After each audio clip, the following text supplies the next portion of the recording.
Yes, friendly Muslim. What would you like to say?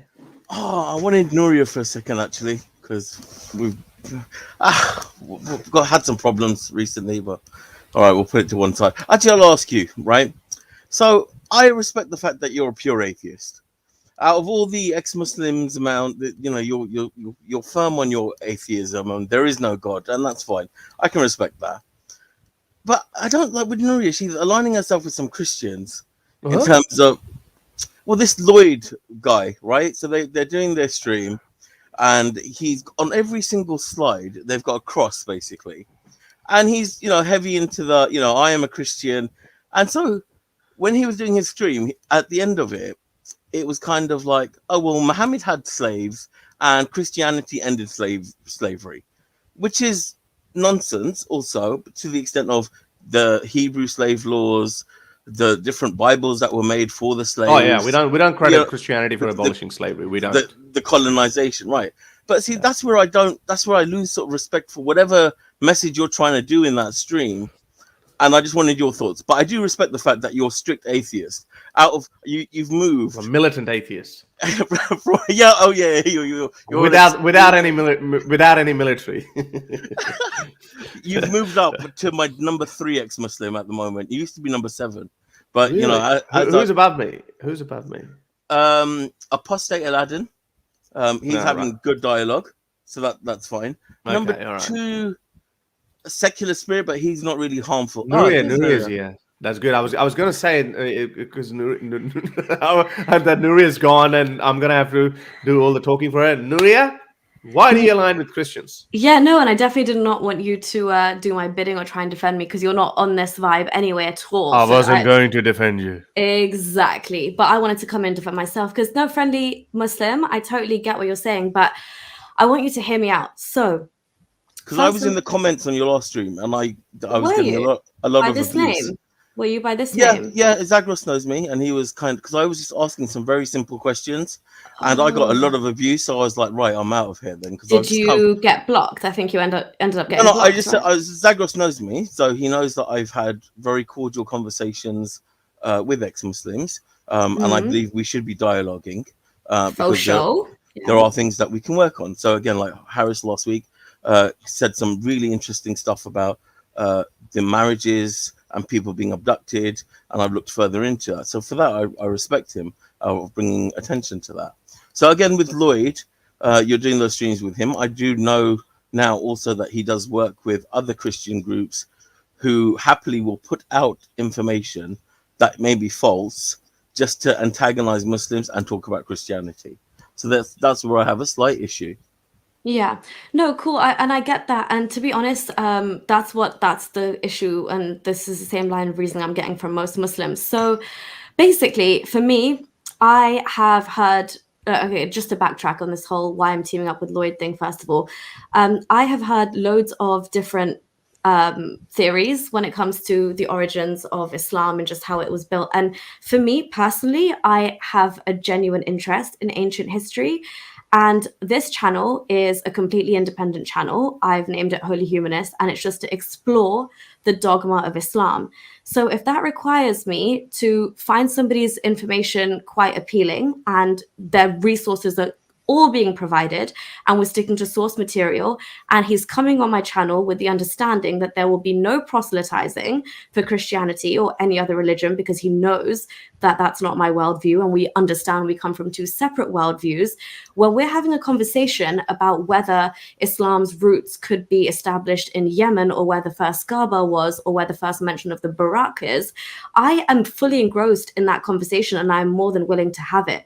What I don't care for is people in the comments saying, why are you even listening to him? He doesn't have the right to have a voice because he is a Christian. Where he's going on other Christian channels and doing things to antagonize Muslims, I'm sure he might be doing that because he has a dog in this fight, because he is a theist.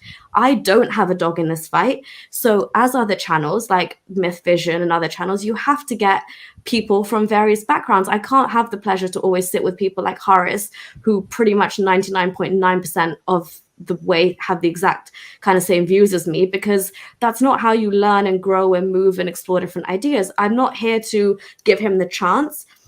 If he has a cross on a slideshow, for me, that's not as deep as to not have that information shown to the public. I can deal with that cross. If he starts, as he's reading the presentation slide, starts saying that Christianity fundamentally did this and this and this, I would stop him right there. But in normal comments, for example, the slave trade, for example, we have to say that the countries that, I know they did abolish slavery, but those countries, obviously with enlightened values, were Christian to some degree. And a lot of the pioneers who established abolished slavery were actual Christians themselves, and that's just a simple fact. I'm not pondering on that, and I'm not sitting there and putting that out there to the world, but that is a genuine fact. So if he says something which is historically accurate like that, that's not proselytizing in any way, I'm more than happy to have that. So I this is what I don't appreciate, is I want people to come and learn and disagree with him. Say, no, that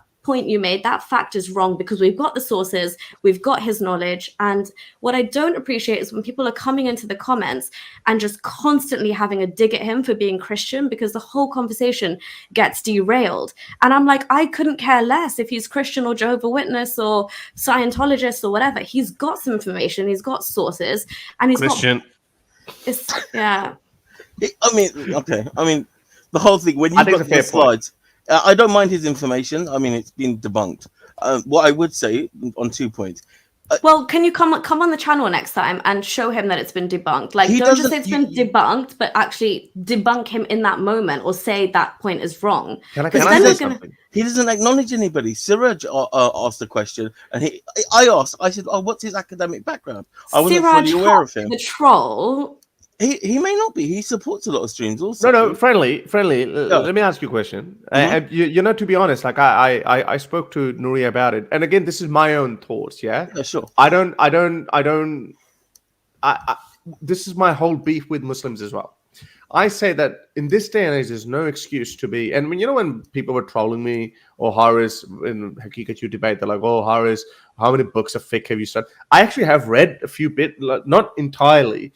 But the more I look, the actual books of fiqh, the worse it gets. But having said that, I just said there's no excuse for people to stay ignorant of their religion. Just open sunnah.com, read the Quran, pick your favorite tafsirs or whatever.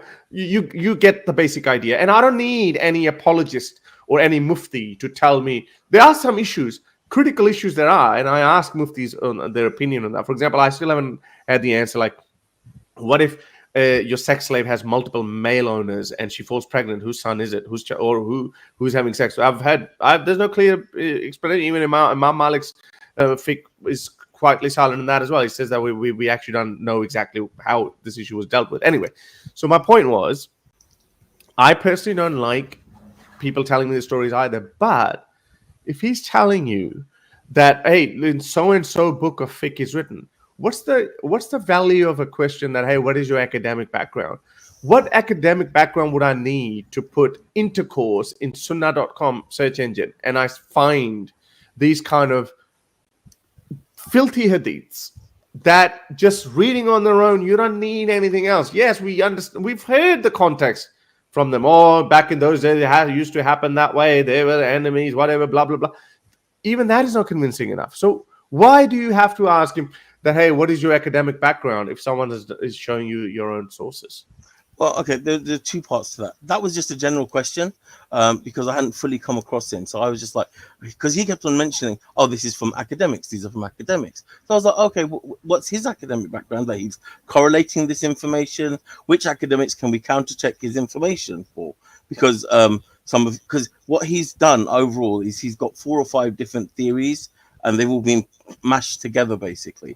So he's got a bit of Dan Gibson, which individually that was fringe work, and that's been sort of refuted. Then there's another piece of work, and then the whole Muhammad didn't die in such and such year. He was really at Jerusalem. That's another theory from another fringe academic. So that's been also debunked. And so when he was saying, "Oh, I've got these different academics," me personally, I just wanted to know where he was getting all his stuff from. Has it been debunked? No, but you're saying that it's been debunked by certain fringe academic or whatever. So obviously he's quoting someone. Yeah, and also I think we're using the word debunk is used very loosely here, because if that's the case, then it wouldn't all be. It's not relevant. I mean, this is just holes in the narratives that are being formed across the board, whether it's Dan Gibson or Tom Holland. So it's Tom Holland. What's his name? Yeah, Tom Holland. Yeah, Tom Holland. Yeah, these people are all taking various different angles. But as far as them being debunked, as you're saying, I know obviously that's like you a could huge say there's a Muslim disagreement. Well, You could say there's exactly. You there's can say that stronger- they disagree. Stronger Sure. counter arguments. I mean, we fair enough. That's your Yes. but that's your opinion. Yeah, Subjective so obviously opinion as well, based on what you're seeing from both sides. it's like when Muslims just- say, "Oh, you." It's like when Muslims tell me, "Oh, you've been refuted." I'm like, "I've been refuted, but why am I not feeling like I've been refuted? Why? Or why has It's no because- one made a presentation to show me the refutation? Show me the complete opposite of that.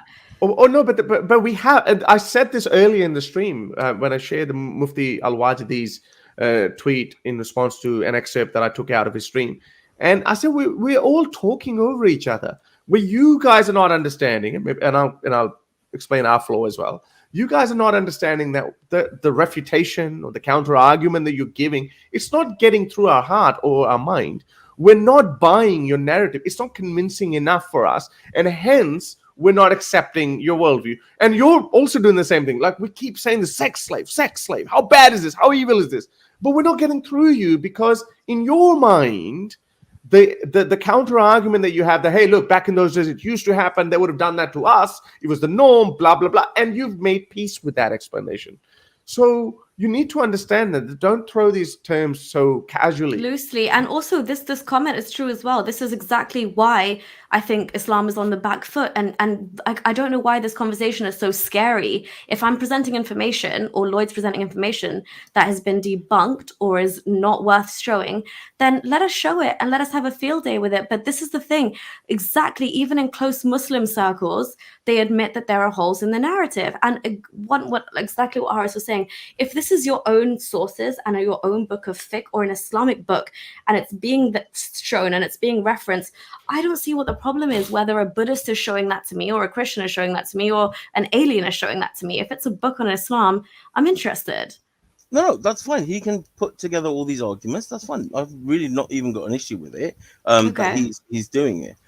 Generally, coming to the stream, I had a few questions. I was trying to figure out where he's getting his sources from, and just to see which academics are being sourced, so that I can counter look at arguments against what he's saying, which is what we should be doing. Friendly Muslim, I really, really appreciate that you fully live up to your name. And if anything kind of did go down in that chat, which I honestly, I get so engrossed in the material he's telling me, because I also need to try and process the information, which is all new. I can't keep up with the chat. But if I knew there was some trouble in the chat, but I'm more than happy. I literally love the way you engage with us, and you're just not aggressive or anything. So genuinely, if he's up for it, I would actually facilitate a conversation live between the two of you, even one of our streams. I'm more than happy to do that. Obviously, it's just issues with saying, oh, he's Christian, or he wants to agitate Muslims, or we debunked him. These kind of things, I just want to rise above. And I'm like, look, we've got some information to present. You can either check it out, refute it, say it's not good enough, but do that. Don't just shout ad hominems and, oh, you're Christian, or your God is this. It's okay. You don't do that. But I get that a lot of people can't get past that, and for some reason we have created an industry where these terms that we're using, debunked, refuted, it's a natural quick one. Sorry, Haris, go on. Yeah, like for example, for you guys, it's become acceptable to be critiqued by an atheist, and I get that as an atheist myself. This is why I've always had a problem with Christian Prince. I've never really listened to him. David Wood is all right because he doesn't actually preach Christianity. So, and I get it that this is a natural disposition that some Muslims can have, and they can say, "Wow, he's a Christian," and I get it. This is the first thing that comes to my mind. Like, hang on a second, I can make fun of Muhammad's flying donkey. You can't as a Christian. It's natural. I don't mind. It's not the thing, because we're being attacked constantly. So everyone's being attacked. Essentially, my issue is where there are issues that are serious that we can actually deal with. I don't want them getting lost by dealing with fringe people, to be honest, because you bring some things that are really, like, we're living now. Right now, we've got issues that we need to sort out. And so we can go into the past and we can do all that. But there are certain topics that we are dealing with now that we can collaborate with. You're bringing information about things in Pakistan that are happening. Well, I'm not aware of these things. So for that, I appreciate you. And so I'll say that, Go on, carry on. But by the way, I just want to quickly ask you a question. You know, like a lot of Muslims ask me, "Oh, have you read any book of fiqh or whatever?" But anyway, there's some gold material out there. There's Fatwa Alamgiri that I've read some snippets of that, and then Well, these are the exact same sources that are being shown on that presentation. So that's what I'm saying again. Like you are more than welcome. Again, I'm just showing various. Again, a lot of this stuff is still up for debate, even in your own Muslim circles. So exploring ideas and ancient history and the ancient past is fine. Like I said, if I sensed even an iota of proselytizing, I fully understood LIoyd and the way he'd present when he'd come on my channel, and we had a spoken but also an unspoken agreement on how this is going to go down. And if you do go look at the streams, there's so many times where if I was a Christian like him, that I could have definitely given my little 2 cents of a spiel to proselytize in the process, but he steers clear of that out of respect for me and my platform and knowing my worldview. He decided to come on my platform, and I've got videos of Myth Vision on my channel saying how he realized Christianity was a joke and a disaster. I've got Afro-humanists on my channel saying Christianity is evil. I've got literally people talking about it. I've got Religion Against Women. I say all Abrahamic religions treat women like chattel. He's seen this. He knows my stance. But this is just a case of getting information out. But as I said, I truly appreciate you. You're like a diamond in the rough when it comes to being a bridge between us and Muslims. Yeah. I don't like the abuse that ex-Muslims are getting tarnished with, because we might have, I think it's what Horace last week, 70% we might disagree, but 30% of human rights issues, people not being treated fairly, abuses of of systems and governments, then yeah, I stand by that. That's where we should. Can you share our views a bit more with the wide British Muslim community, please? Yeah, please. Can all Dawah boys be like you? This is so much more healthy. Forget about the Dawah boys. No, I don't care about the Dawah boys. There will always be certain antagonists. Because most British Muslims are pretty friendly Muslim right now is like me talking to my family or my friends. Literally. No. But I'm talking about but I know the stereotypes develop or whatever. But then like what we think about Bradford or Manchester. Yeah, no. I mean, I could be strong in that scene also. I mean, somehow, if you just talk about Islam, you're considered a Dawah boy, and I've been, just generally speaking about it. That's fine. Dawah Gandhist and all these titles, but then Dawah Gandhist. I've never heard that. I've never heard that either. That's a good one, Dawah Gandhist. That's a good one. But then the problem is, then the ex-Muslim gets labelled as just a hostile, hating ex-Muslim. They were never a Muslim. They've got nothing to offer. They want the worldly life. Don't pay attention to them. I get that. Look, I get that, and people always say that to me. Like whenever I read, it's harder to reach out to the mediocre Muslims, the speaking community. Like when the nominal mediocre, moderate Muslims, they're not interested. They have a developed worldview of these clerics and the clergy and the mullahs, and they say, "Oh, Maulvi, they're bad. They're terrible people. Yeah, they're extremists." And then they say, "But you're like them too. You're the other end of the coin." I was like, "When have I said that you should be beheaded for insulting Darwin?" But they just, and you're right. That's exactly how they see. They see, okay, well, yeah, Dawah guys are bad. Ex-Muslims are bad too. They're just two sides of the same coin.